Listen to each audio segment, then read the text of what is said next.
Saludos, sean todos bienvenidos a este encuentro educativo virtual. A continuación escucharemos un podcast moderado por el Dr. Henry Vallejo, quien pretende, a través de este medio, generar una ventana para la reflexión pedagógica. Cuando salgas a nadar, ten mucho cuidado, Julián, que el Orinoco es peligroso y cuidado con el caimán, que el Orinoco es peligroso y cuidado con el caimán. Felicidades, mucha salud y bienestar para todas y todos. En el encuentro de hoy contaremos con la participación de la doctora Jenny González Muñoz, profesora visitante da Escola de Belas Artes en la Universidad Federal de Minas Gerais, Brasil. La investigadora desarrolló sus estudios de pregrado, posgrado y postdoctorado entre el país vecino y Venezuela. Además, formó parte del comité editorial en los inicios del Centro Nacional de Historia, así como del equipo editorial de la Biblioteca Ayacucho, y estuvo a cargo de la dirección ejecutiva de la editorial El Perro y la Rana. En esta oportunidad, ella nos presenta Por las sendas del agua, arte y cosmovisión del pueblo guarao. Adelante, doctora, somos todo oídos. Un saludo a todas y todos.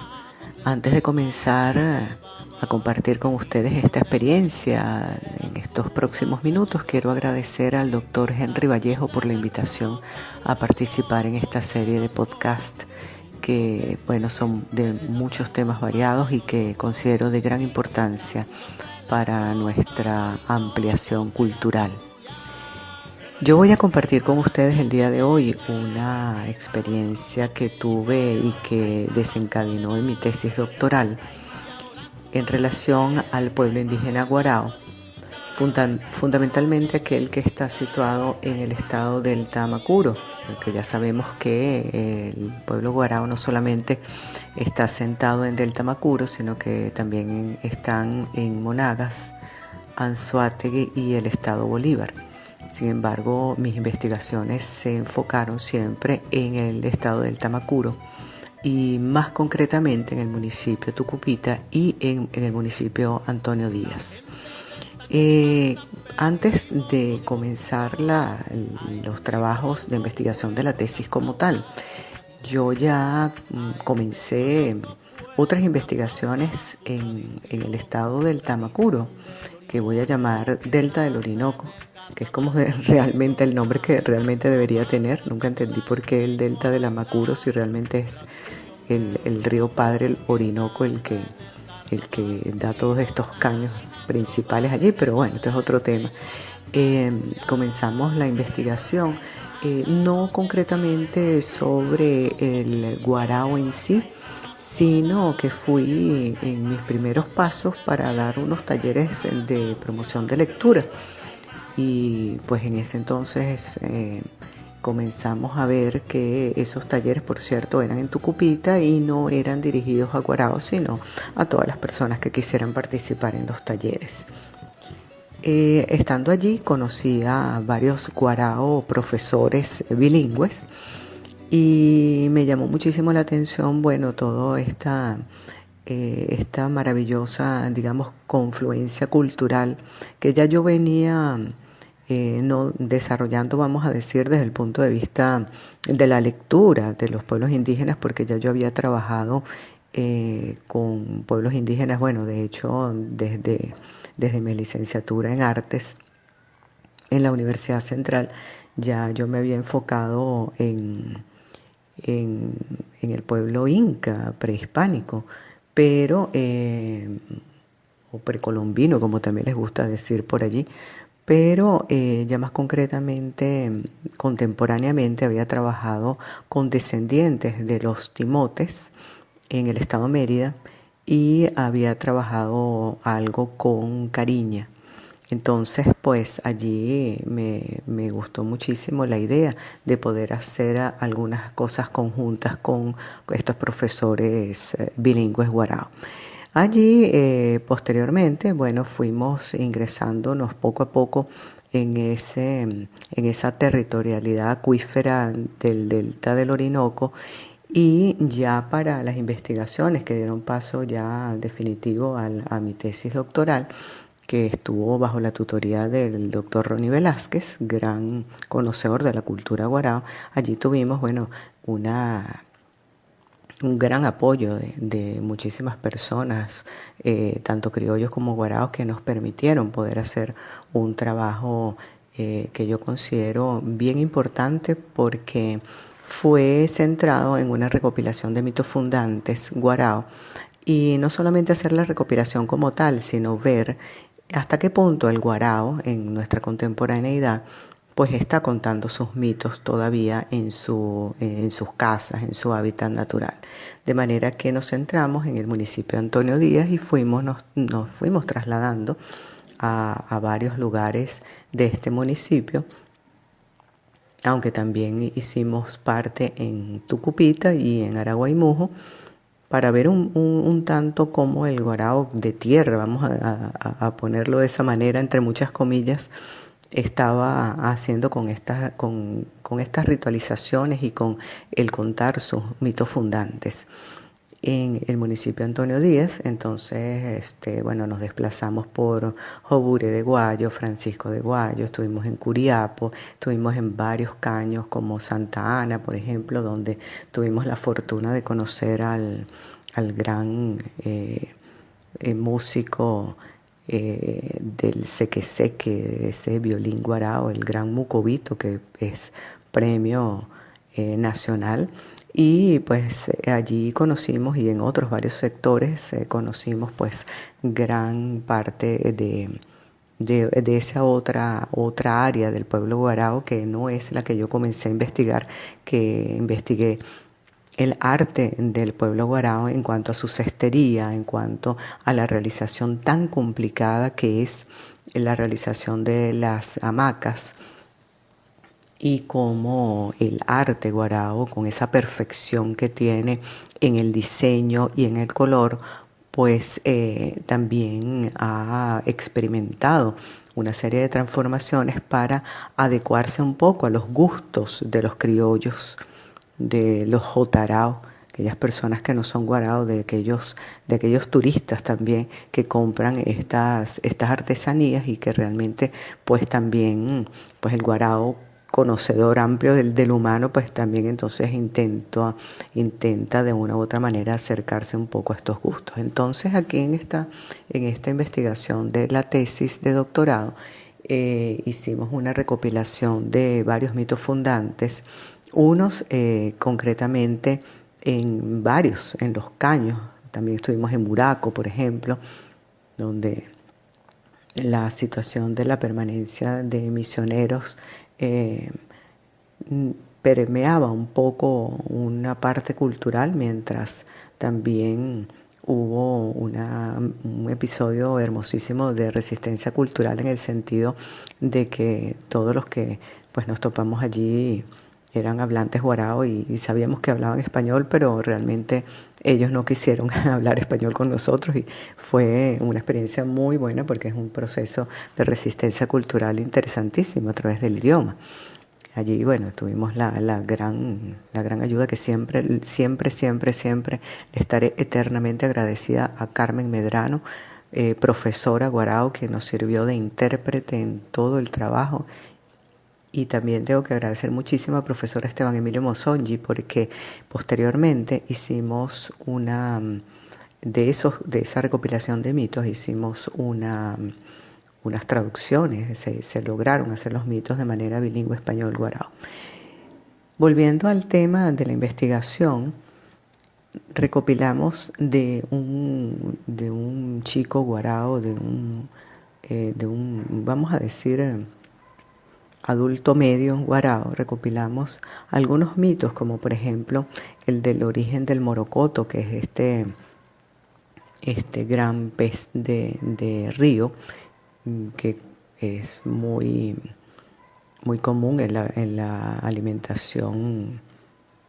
que debería ser la alimentación guarao. también el origen del moriche como ese árbol de la vida que provee al guarao de no solamente la alimentación, sino también de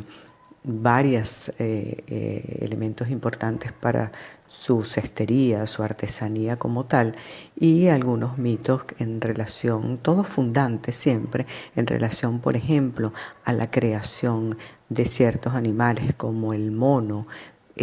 la creación del janoco, la casa guarao, que siempre está localizada en ese elemento común en la cultura guarao, ese elemento característico que es el agua, que ya viene definida desde la propia etimología de la palabra guarao, que aunque guá quiere decir canoa o esa curiara y arao es gente, esa configuración de la canoa pues ya se sabe que es por su navegación y su vinculación directa con las aguas del gran padre río Orinoco. De manera que también entonces, bueno, tuvimos otra serie de mitos fundantes y nos llamó mucho la atención en Jobure de Guayo, en Muraco, que nos vimos como la influencia de las misiones de jesuitas que estaba allá en ese momento en una escuela, en fin,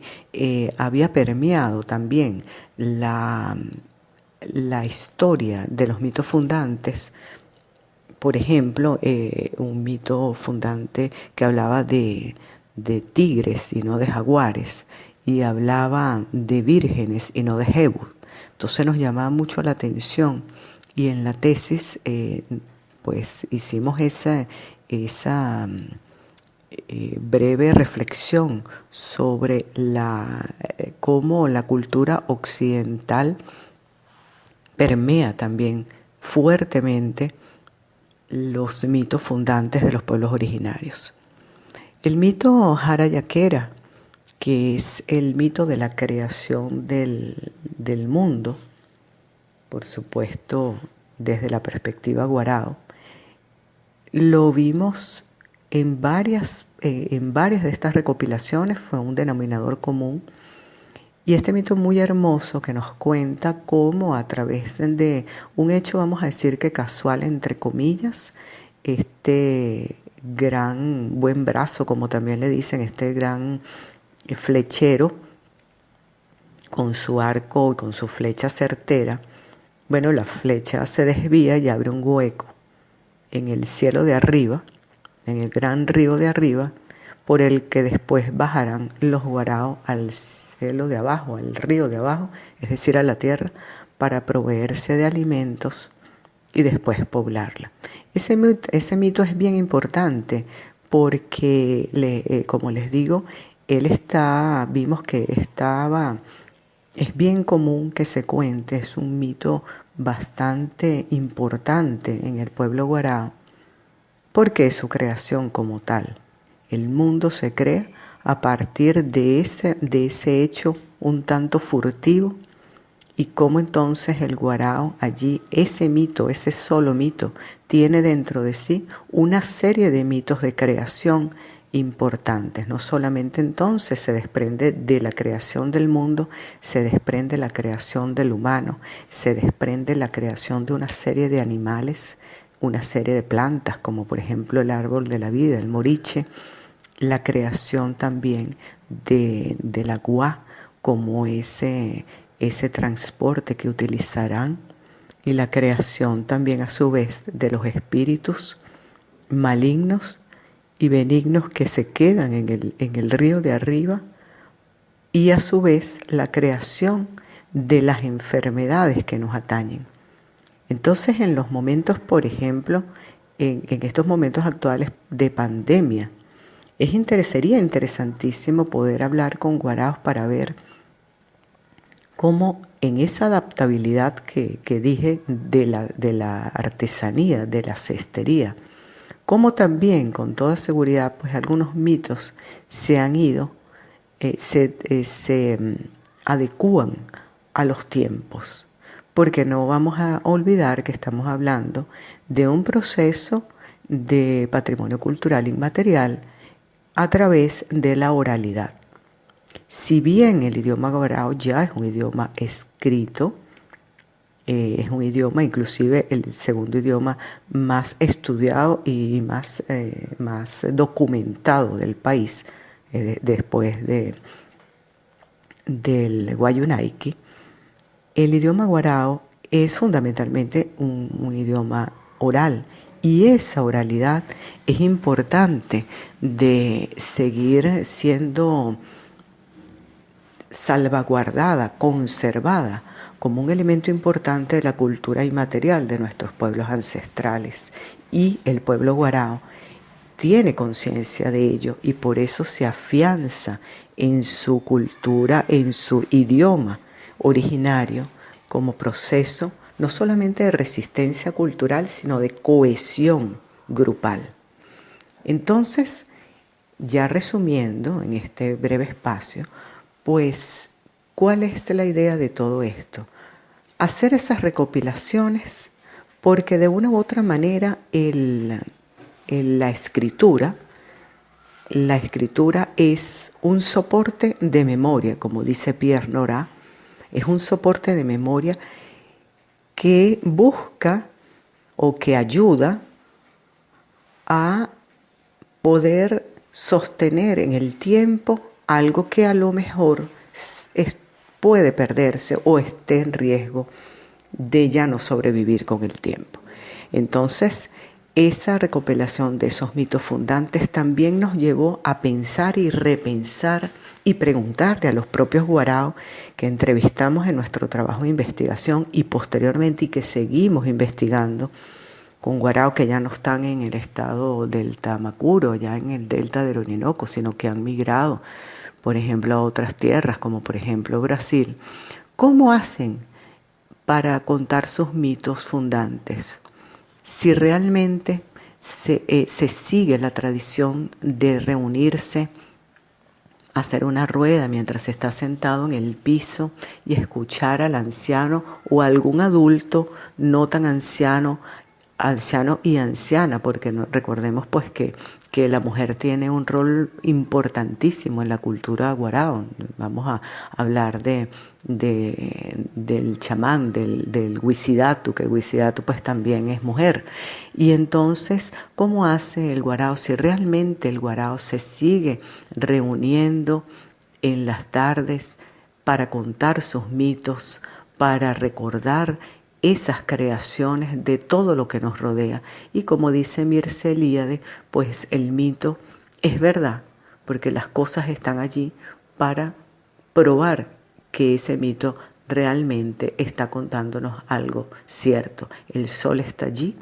brillando, demostrando que el mito de la creación del sol es verdad. Las aguas del río Padre Orinoco están allí para demostrarnos que el mito de la creación de las aguas es cierto. La Guá, la Curiara, está allí para demostrarnos que ese mito guarao es cierto. Igual el Moriche, el Morocoto y así. Entonces, bueno, con esta breve conversación aquí con ustedes, pues los dejo en plan de que reflexionen sobre todas las vicisitudes que nuestros pueblos indígenas pasan y cómo nuestros pueblos indígenas consuetudinariamente siempre están en una continua, creciente lucha por su verdadera emancipación, por el respeto a sus tierras, el respeto a sus culturas, el respeto a sus diferencias, a que no se les siga viendo como grupos o como comunidades inexistentes que se quedaron en el pasado remoto, sino que se les vea como lo que son, como personas, como grupos, como comunidades, como pueblos con sus propios idiomas, con sus propias culturas, con sus propias maneras de ser, sus modos, sus costumbres, que son tan válidos como cualquier cultura hegemónica de otras partes del mundo. Y que sus mitos siempre pues están allí, como otros mitos, otros cuentos infantiles, formando parte de la diversidad cultural del mundo. Entonces, bueno, muchísimas gracias de nuevo por la invitación y los invito a leer sobre Guarao, ver, apreciar su hermosa cestería, apreciar esas hamacas maravillosas y apreciar esa cultura tradicional que tiene Guarao en cuanto a su sabiduría ancestral, medicina, gastronomía, en fin. Muchísimas gracias y un gran abrazo. Infinitas gracias a usted, profesora, por compartir tan interesantes experiencias que desde mi perspectiva son una alerta sobre esas influencias del colonialismo religioso sobre la cosmovisión aborigen, que a la final terminan desvirtuando la esencia ancestral y que muchos indígenas terminan asumiendo como propio cuando en realidad no lo son. No me queda más que irme con esa invitación a seguir desvelando las riquezas culturales del pueblo Guarao. Fue un gran honor compartir y crear este podcast con su compañía. Chao, chao, se les quiere un montón. Así cerramos este episodio, agradeciéndole a ustedes por su amable audiencia. Nos despedimos en la dirección y conducción del espacio, Henry Vallejo. Texto, edición y montaje, Catarina Infante y Luis Silva. Musicalización, Ormandi Font, Armando Amador y Pedro Tabasca. Les recordamos que este podcast estará disponible en el canal de YouTube de Henry Vallejo. Será hasta una próxima oportunidad. Hasta luego.